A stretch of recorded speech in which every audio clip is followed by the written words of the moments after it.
Respeto, José Antonio, ¿cómo estás? Un gusto tenerte nuevamente por acá.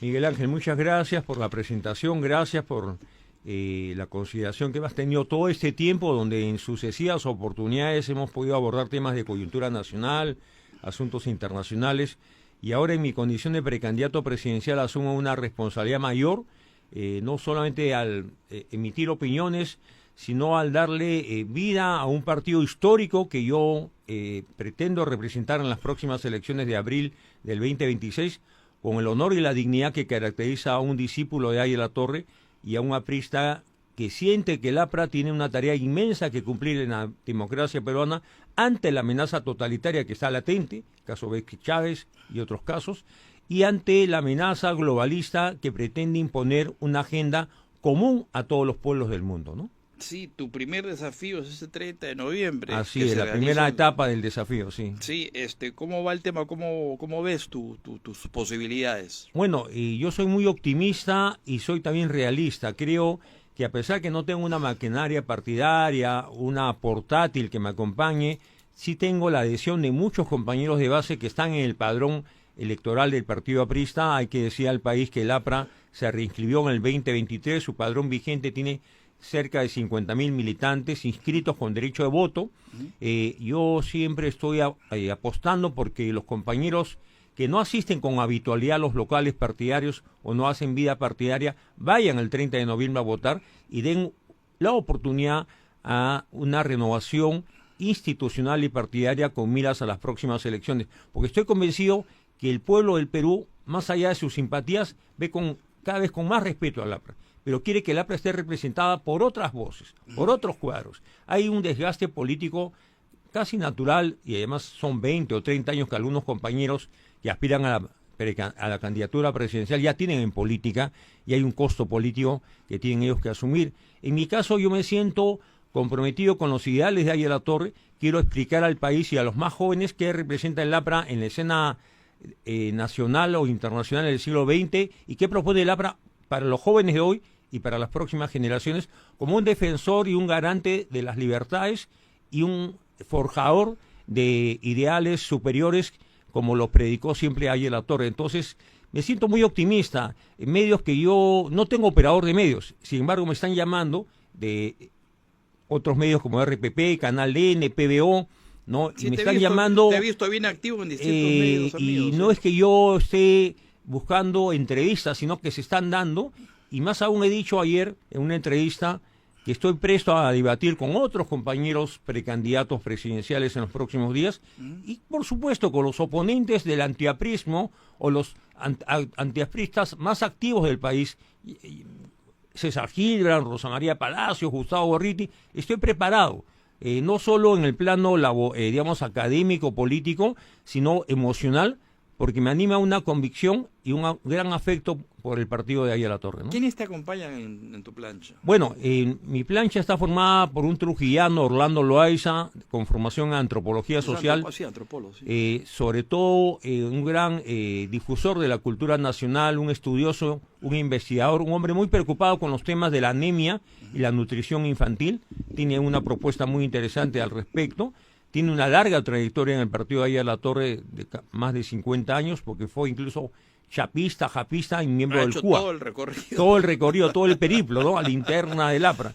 Y la doctora Fanny Ríos, una médico que ha trabajado años en la seguridad social en el hospital Alberto Sabogal, de familia aprista, de raíces apristas, que incluso en la Universidad de San Marcos, cuando San Fernando era, digamos, estaba en manos del comunismo, en varias vertientes en los años 70, cuando ella se formó como médico en San Fernando, de medicina, pues. Sí optó por el aprismo y no tenía duda ni temor de decir que era aprista y confrontar con los comunistas. Así que somos una plancha que está dando batalla política y demostrando argumentos y convicción.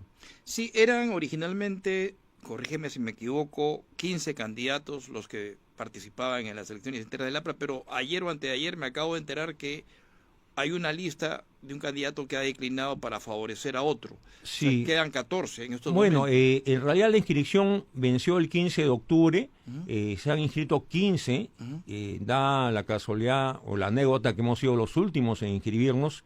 Sin embargo, un compañero fraterno ha vaticinado que el último inscrito puede ser el elegido el 30 de noviembre.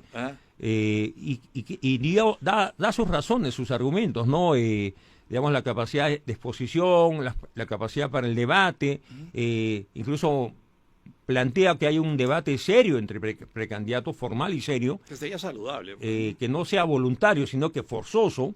Pero porque, tú crees que... y que seguramente en ese debate él tiene la impresión que yo podría mostrar mis argumentos y sentar un precedente, porque el país, Miguel Ángel, cree que el APRA se limita, y no voy a ofender a nadie, a Mauricio Mulder y Jorge del Castillo, y tal vez Velázquez Quesquén, y los demás militantes de base, los miles de apristas inscritos y los miles de apristas no inscritos, porque hay también un proceso en trámite de inscripción de otros compañeros.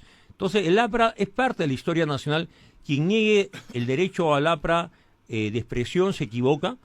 La frase "el APRA nunca muere" está vigente. Quienes dieron partida de función al APRA muchas veces se equivocaron. Renació el 45, renació el 56, luego de largas persecuciones. Luego de la muerte de Velasco Ayala Torre gana la presidencia de la Asamblea Constituyente con el voto popular.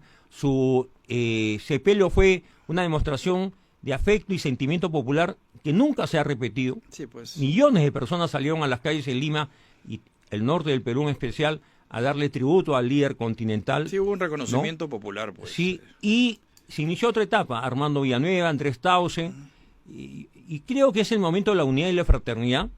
Yo tengo gran aprecio por todos los compañeros en competencia, no sé cuántos más declinen o renuncien a favor de otros candidatos.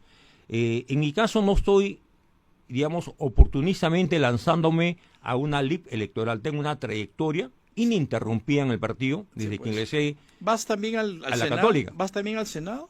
Sí, porque la ley electoral lo permite. Soy candidato al Senado Nacional, incluso hasta la suerte me acompaña porque soy el 8 para la presidencia y el 18 al Senado Nacional. 8 y 18. 8 y 18. No, pero mi campaña ahora está enfocada, lo habrás notado, quienes lo observan se habrán dado cuenta, está enfocada sobre todo en el tema nacional, porque creo que es el momento, y lo digo una vez más, hay una batalla cultural en el mundo.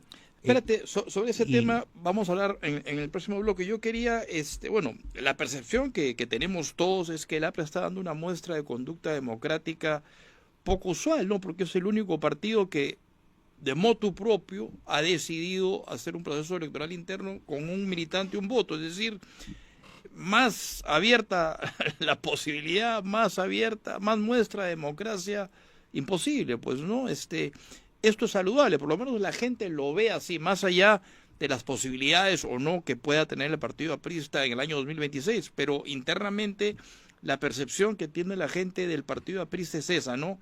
De que es una sana competencia interna a partir de principios democráticos evidentes y que además va a ser supervisado por la OMPE. Así es. Hay una serie de procedimientos que se han cumplido en la etapa previa, se ha facilitado la inscripción de los militantes, se ha dado tiempo y un plazo ampliatorio para que se inscriba el mayor número de militantes a las listas senatoriales, están pidiendo, diputados, Parlamento andino. Están pidiendo personeros, tienen tiempo hasta el día lunes para inscribir personeros en las mesas de votación de las internas. Explícame. Bueno, yo no estoy muy al tanto de las directivas que maneja el Tribunal Nacional Electoral, ¿no? Pero han dado hasta el lunes, tan poco tiempo. En realidad, si es hasta el lunes, tú me estás dando la noticia, me parece. Yo me he enterado ayer y he visto. Me parece mal porque creo que la voluntad de transparencia debe ser manifiesta, y si la elección va a ser el día 30, yo creo que se podrían acreditar personeros hasta el mismo día, como ocurre en las elecciones nacionales, regionales o municipales. Los partidos que participan acreditan personero en mesa, incluso la misma mañana cuando se instalan las mesas. Me parece mal, si es que eso se confirma, me parece mal. No quiero, digamos, ocuparme de que hay cierto sesgo para favorecer a determinado candidato, ¿no? De la interna, de parte del tribunal o de parte del personal legal o de aparato partidario. He leído algunos reclamos de distintas. No quisiera opinar al respecto, pero se escuchan ya voces, tú lo habrás escuchado, leído o enterado en tu condición de hombre de medios, en ese sentido, ¿no? Yo lamentaría mucho que haya este tipo de maniobras, acciones o vivezas, si cabe la expresión, porque hay que competir sanamente y creo que esto enriquece al APRA y a la democracia peruana.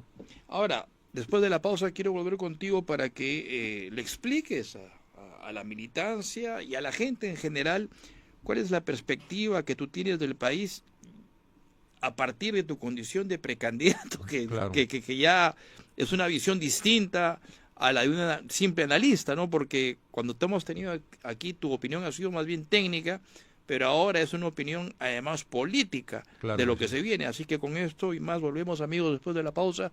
No se muevan de ahí, estamos de vuelta en un minuto.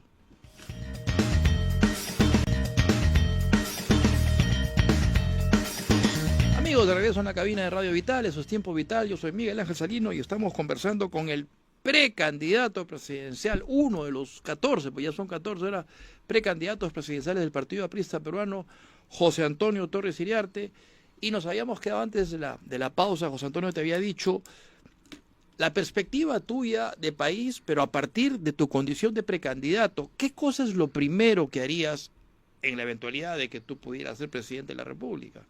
Yo creo en la democracia. Soy una persona con vocación democrática y APRA es un partido que ha defendido siempre las libertades.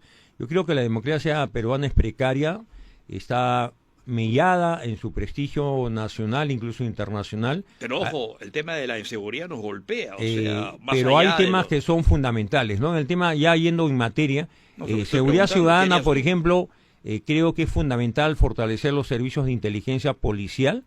Creo que la estrategia que diseñó Agustín Mantilla cuando fue ministro, creando el GEIN, un grupo especial de inteligencia, en el año 89, convocando a hombres de su entorno y confianza, entre ellos a Benedicto Jiménez, dio resultados 3 años después, porque se dedicaron al trabajo de inteligencia, a conocer al enemigo, a estudiarlo, ver sus estrategias, movimientos y además, sin disparar un solo tiro, lograron el objetivo político, ¿no? Detener a la cúpula de Sendero, desbaratarla y sobre todo al cabecilla de esta horda maoísta. Yo creo que eso hay que recuperar. La policía está muy mellada, le falta recursos presupuestales, logística, y algo que quiero decir esta mañana Sí. Es que los 4 operadores de telefonía no pueden mirar a otro lado, y el gobierno tiene que compulsivamente convocarlos para que colaboren y cooperen. En las calles y en las plazas y centros comerciales se venden los chips como si fueran caramelos. Y creo que uno de los negocios más rentables, me han informado, de los operadores en el mercado nacional es la venta de chips, ¿no? Entonces, justamente, con identidades falsas, con seudónimos, con hasta dicen que sacan chips a nombre de Advíncula, ¿no? Entonces, válgame verdad, seamos un poco serios. Hay que Sí, pues. obligarlos a que se sometan a la ley, ¿no? Porque ellos están siendo cómplices y creando condiciones objetivas para que el crimen organizado, a través de una llamada telefónica, ponga en apuros o en riesgo de vida a un ciudadano Entonces del país. tú estás proponiendo establecer un grupo de inteligencia como fue el GEIN en su momento. Replicar ese esfuerzo. Ok, segundo, estás diciendo repotenciar a la Policía Nacional. Totalmente. Y darle liderazgo político y apoyo moral y legal, porque no es posible que el policía sea señalado como responsable de una serie de actos. Y tercero, estás sugiriendo en todo caso hacer un control más rígido respecto de este exigir a las 4 operadoras, exigir a las 4 operadoras en esos términos, ¿eh? Acá no cabe diálogo, convocatoria, no, exigirles que se sometan a la ley. Está por encima los intereses pecuniarios de rentabilidad. Claro, y restringir ese tipo de venta que se hace. Absolutamente, prohibirla, porque ese es el caldo de cultivo, crean las condiciones objetivas para que cualquier delincuente o cualquier persona tenga diversas líneas, incluso que las desechan cada día, cada 3 días, cada hora, luego de haber logrado su objetivo ilícito, y la ciudadanía esté expuesta a una situación desbordante. Y además hay otro tema, el Tren de Aragua no es un yo he dedicado una columna que fue publicada en el Diario Expreso el año 2022 y salió en el diario El Nacional de Caracas, llamada Nicolás Maduro y el Tren de Aragua, en el 2022. El Tren de Aragua ya es una realidad. Donald Trump ha llamado su gobierno al Tren de Aragua organización terrorista. Ayer, anteayer, acaban de detener a una fracción del Tren de Aragua en España. O sea, ¿cuál ha sido mi hipótesis? Recuerdo en una entrevista en un medio local dije que era parte de un plan político de Nicolás Maduro y su entorno en Venezuela para crear caos en la región, crear caos en Ecuador, en Perú, en Desestabilizar Chile, gobiernos. así es, Argentina, y eso tiene sentido porque también llegó a Estados Unidos, llega a España, o sea, es el delito organizado con apoyo político desde Caracas. O sea, Maduro no es un líder político, no es un ideólogo, no es un filósofo político, es casi un iletrado, pero con gran habilidad y audacia para la política, formado en La Habana para expandir una revolución demagógica y irresponsable que solamente trae pobreza y caos a los pueblos. En ese sentido, ya el caso de Gallo Zamora que has comentado en la parte introductoria del programa, es un acierto del gobierno que hay que saludar. Sí, tema económico, que es un tema también que va de la mano. Es más, el tema económico está siendo afectado y golpeado precisamente por el tema de la inseguridad. ¿De qué forma lo sostienes? ¿De qué forma lo mantienes? ¿De qué forma, desde tu óptica, le darías un impulso distinto al país para mejorar la economía nacional? El Perú en los últimos años, después del fin del gobierno del presidente García en el 2011, ha crecido a tasas por debajo del 5% y nos hemos conformado casi siempre con tasas magras del 3% en promedio.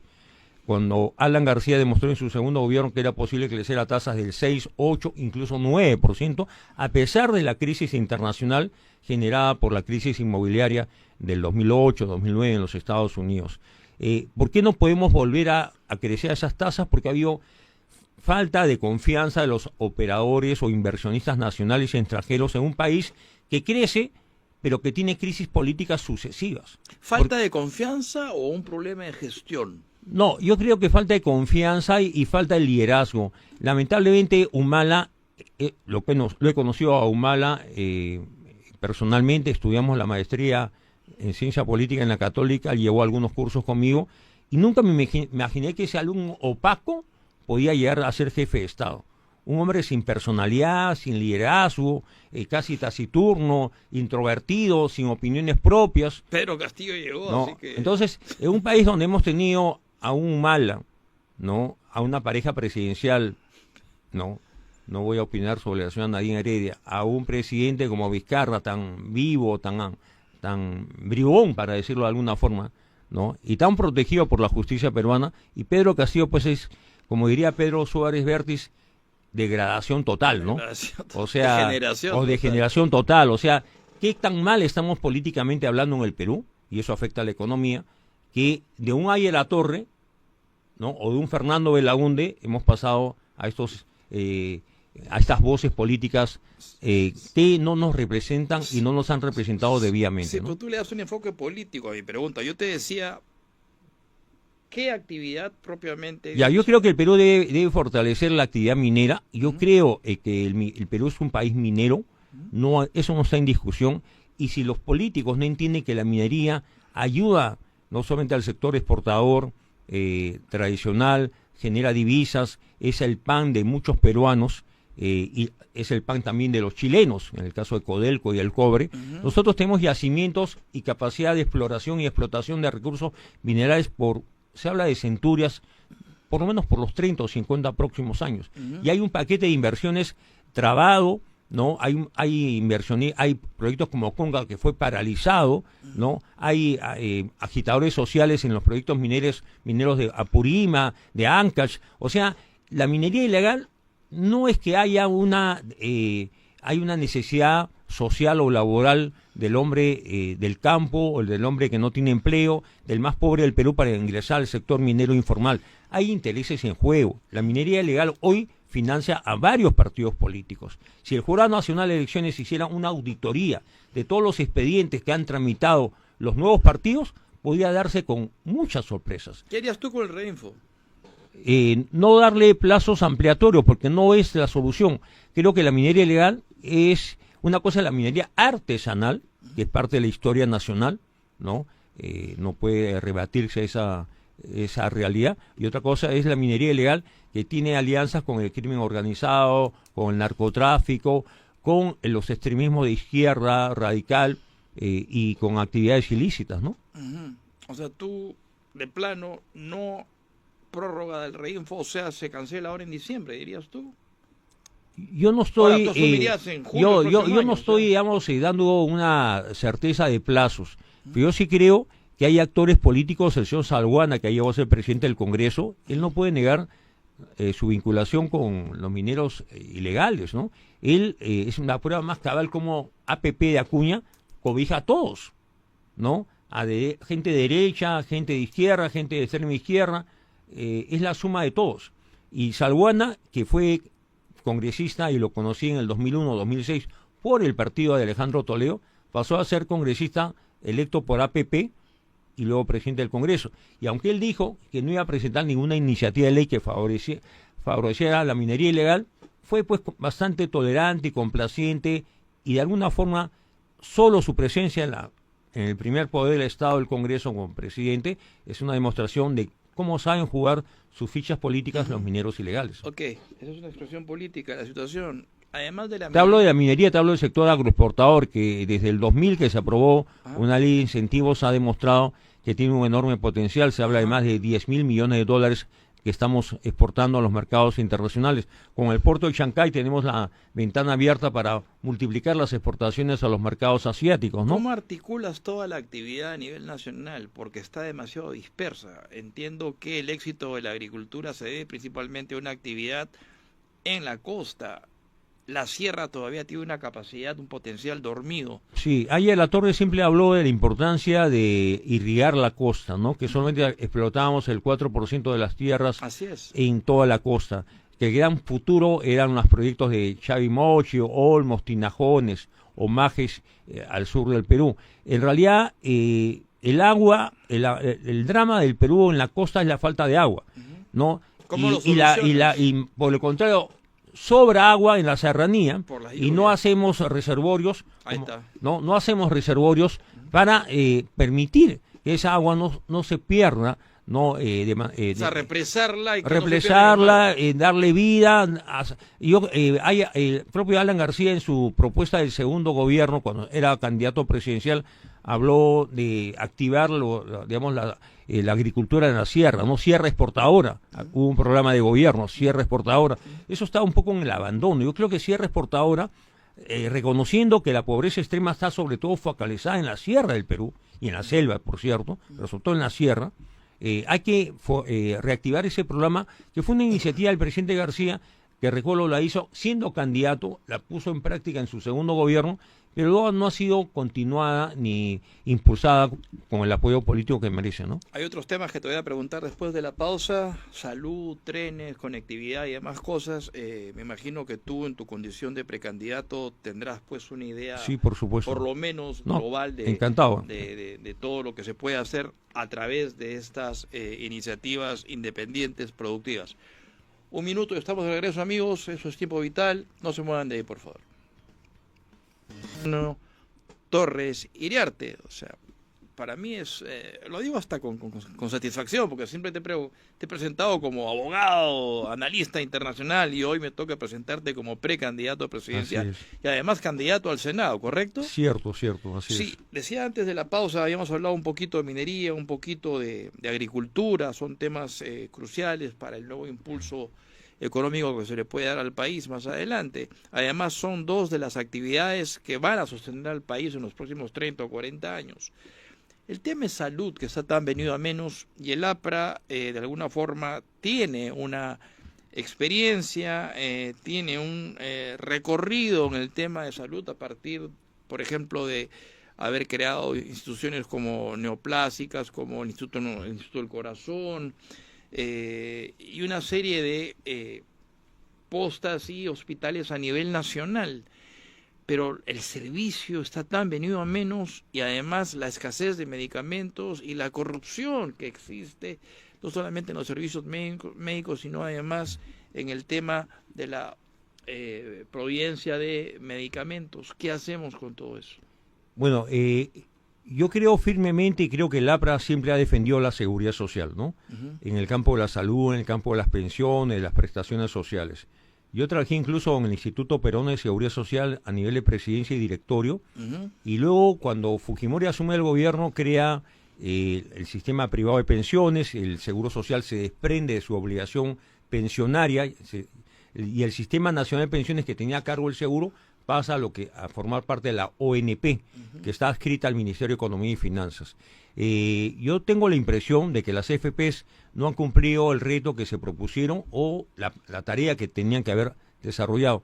Eso lo voy a decir en un minuto, dentro de un minuto. Pero yendo al tema de la salud, efectivamente el APRA lideró la construcción del hospital de neoplásicas en los años del primer gobierno del presidente García, luego el INCOR en el segundo gobierno, el hospital más moderno del Niño, que está en la avenida Javier Prado, cerca del Trébol, de la Javier Prado, es una obra del segundo gobierno del presidente García. El APRA impulsó el Sistema Integral de Salud, el SIS, que tiene cobertura nacional y que asegura a todos aquellos que no estando en el salud, no siendo trabajadores dependientes o no estando en planilla, puedan tener una protección en el campo de las prestaciones económicas. Yo creo que el SIS ha respondido a una necesidad. ¿Tú replicarías? Yo creo que el SIS eso? hay que fortalecerlo, hay que mejorarlo, pero hay algo que quiero decir esta mañana. Te olvidaste algo antes de que sigas. Sí. También se instituyó la forma de compra de medicinas a través de los procesos de subasta inversa. Cierto, pero hay un tema que creo que estamos olvidando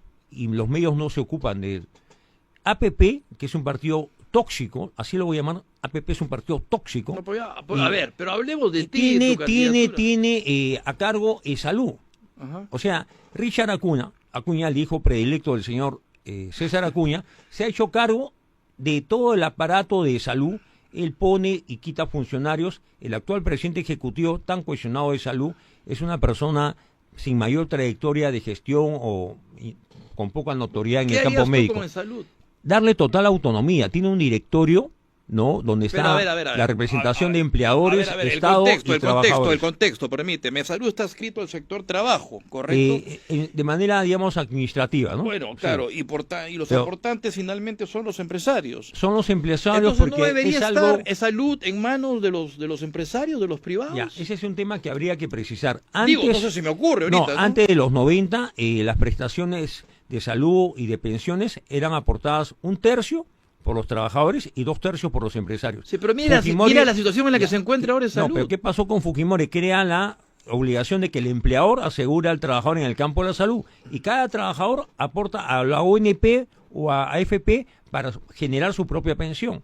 Entonces, en realidad ha habido un beneficio para los empleadores que han reducido su obligación en cuanto a cuotas. Sí, pero la calidad del servicio es paupérrima. Ahora, yo no sé si los empleadores van a ser mejores gestores, porque si somos razonables, el sector privado en manos de las clínicas, que son iniciativa privada de grupos nacionales, incluso extranjeros, hay clínicas en el país que tienen contrato con las EPS, ¿no? Y muchos trabajadores del sector público y privado tienen atención ambulatoria en las EPS.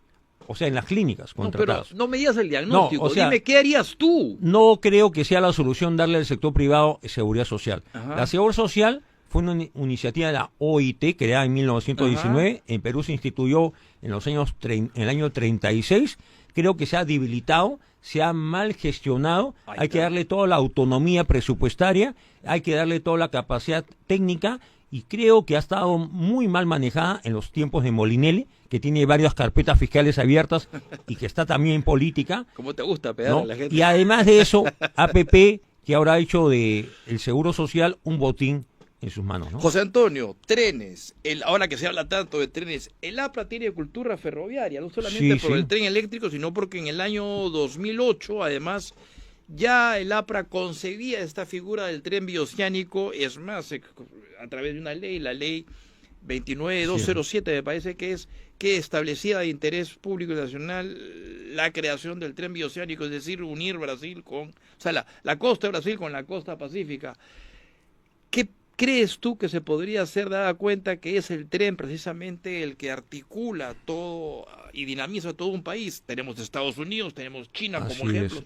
¿Qué harías tú? Bueno, creo que es un tema crucial. Han habido a lo largo de los tiempos intereses para hacer una red de carreteras y para llenar de autos, ¿no? Que que favorecían la industria automotriz norteamericana en los años 40, 50, 60. Pero los trenes son más prácticos. Pero los trenes son más baratos, son más prácticos, generan menos contaminación y tienen un gran impacto social. Mueven masas. Siempre he dicho que la rentabilidad social debe ser debe primar por encima de otras rentabilidades. Cuando uno maneja proyectos de inversión, y eso se estudia en gerencia social, y yo he estudiado Derecho Internacional Económico y también Ciencia Política. O sea, hablo con propiedad y con conocimiento. No es posible que el Estado peruano recaude más, su presupuesto crezca y se hagan obras inútiles, sin impacto social. El Metro de Lima, que fue casi un sueño del presidente García y que alguien quiso llenarlo de florecillas, ¿no? En los años 90, ¿no? Y se esperó hasta el 2010 para su inauguración en su primer tramo. Yo lamento que la línea 2 esté avanzando a paso tan lento hace ya más de 10 años. El Perú necesita, en el nivel metropolitano, al menos 5 líneas de metro interconectadas. A nivel de toda la costa, trenes que unan Tumbes con Tacna y sobre todo trenes de penetración, ¿no? Se está haciendo un proyecto de la carretera central, y quiero precisar, el nuevo proyecto de la carretera central. Los franceses. Así es. Y han firmado un convenio de gobierno a gobierno en la época de Sagasti, un hombre muy vinculado a Francia y a otras potencias. ¿Y quién tiene a cargo la construcción o el diseño y la construcción? Una empresa sancionada por corrupción en la Unión Europea. Una empresa francesa sancionada por corrupción en una Unión Europea. Yo me he asesorado de un grupo de ingenieros muy capaces y me dicen y me aseguran que el trazo de la carretera, de la nueva carretera, no va a favorecer al pueblo, al ciudadano, sino a ciertas empresas que van a poder sacar sus minerales hacia el puerto del Callao. Entonces hay que ver las cosas con sentido social, sentido de rentabilidad social y sin desmerecer la importancia del sector minero y productivo, ¿no? José Antonio, nos quedan 3 minutos de programa. Dirígete en esta primera parte a la militancia, que es la que va a votar el 30 de noviembre, a todos tus compañeros. ¿Por qué deberían votar por ti, por tu plancha? ¿Qué les ofreces tú como militante aprista al partido y al país? Bueno, soy José Antonio Torres Iriarte. Ahí está tu cámara. Soy José Antonio Torres Iriarte, milito en el APRA desde mi etapa universitaria. Nunca me alejé del partido de Aya La Torre. Tengo un compromiso con la historia, con la militancia y con el pueblo aprista, que a lo largo del siglo XX ofrendó vidas y martirologio en Chanchán, en la Revolución de Trujillo, de Huaraz, de Cajamarca, miles de apristas fusilados, otros asesinados en las calles de Lima como Lucho Negreiros, y en la época más dura del terrorismo senderista fueron los militantes apristas quienes contestaron políticamente a Sendero y fueron asesinados selectivamente por las hordas de Abimael Guzmán. Más de 1.200, 1.300, 1.500, algunos hablan incluso de 2.000 militantes apristas asesinados. Entonces yo creo, compañeros, que la historia está de nuestro lado, que mi compromiso es con el pueblo aprista, pero sobre todo mi compromiso es con el país. El Perú necesita nuevos liderazgos. No es que yo surjo del anonimato, no es que nací ayer en política, estoy en política como muchos de ustedes y he buscado esta oportunidad y me comprometo a asumir el reto de representar al APRA con dignidad. No se me hará ninguna imputación penal, ningún cargo político. Tengo las manos limpias, una vida entregada a la causa del aprismo y una especialización en el campo del derecho, la economía, las relaciones internacionales y un compromiso de mi plancha presidencial del número 8 en la contienda del 30 de noviembre de poner en alto al APRA, que no sea el APRA un partido minúsculo de 4 representantes, de 5 congresistas en el Congreso de 130, que sea nuevamente el primer partido de la política nacional. Estemos en segunda vuelta y para eso exhorto que vayan a votar, compañeros, todos los que están en el padrón vayan a votar. Yo no respondo a ninguna cúpula, a ningún sector dentro del partido, respondo a Aya La Torre, a su historia y a nuestros mártires. Les pido que vayan a votar, salgan a votar el 30 de noviembre, verifiquen si están en el padrón y están hábiles para votar, simplemente ingresando a la web del Jurado Nacional y anotando su número de documento nacional de identidad. Tengo una convicción, el APRA volverá a ser el gran partido del Perú y un referente en América Latina, en defensa de la libertad, la democracia, para enfrentarse al comunismo internacional, al Foro de Sao Paulo, al Grupo de Puebla y a los extremismos que han causado tanto daño irreparable al país. Que viva el APRA, que viva Aya La Torre y no olviden, el 30 de noviembre, confíen en el compañero José Antonio Torres Iriarte, que representa el número 8 de la plancha presidencial. Bueno, amigos, ustedes lo han escuchado, ha sido el precandidato presidencial del Partido Aprista Peruano, José Antonio Torres Iriarte, va con el número 8, correcto, tu plancha. Así es. Y además, él postula al Senado con el número 18. Así que a sus compañeros, a la gente del Partido Aprista que lo han escuchado el día de hoy, ya saben de quién se trata. Muchos de ustedes lo conocen, lo han escuchado el día de hoy haciendo las propuestas y un análisis general e integral de lo que él pudiera hacer en la eventualidad de que fuera escogido como candidato presidencial del Partido Aprista Peruano para las elecciones generales del 2026. Así que es una opción. José, yo te deseo toda la suerte del mundo, todos los éxitos. Tú sabes que te aprecio mucho, así que te conozco hace un tiempo y hemos compartido cabina más de una vez. Así es. Te considero, más allá de que seas militante del Partido Aprista, un profesional con una autoridad en los temas que discutimos, a prueba de cualquier cuestionamiento. Tu solvencia, además, personal y moral, hablan de ti estupendamente bien, y la gente que te conoce lo saben. Así que el 30 de noviembre, muchos éxitos, mucha suerte, y seguramente estaremos conversando después. Seguro que sí, porque estamos en el preludio de una campaña nacional donde el APRA, estoy seguro, volverá a ser el primer partido de la República. Bueno, amigos, ha sido José Antonio Torres Iriarte, ya lo escucharon. Con nosotros nos vemos.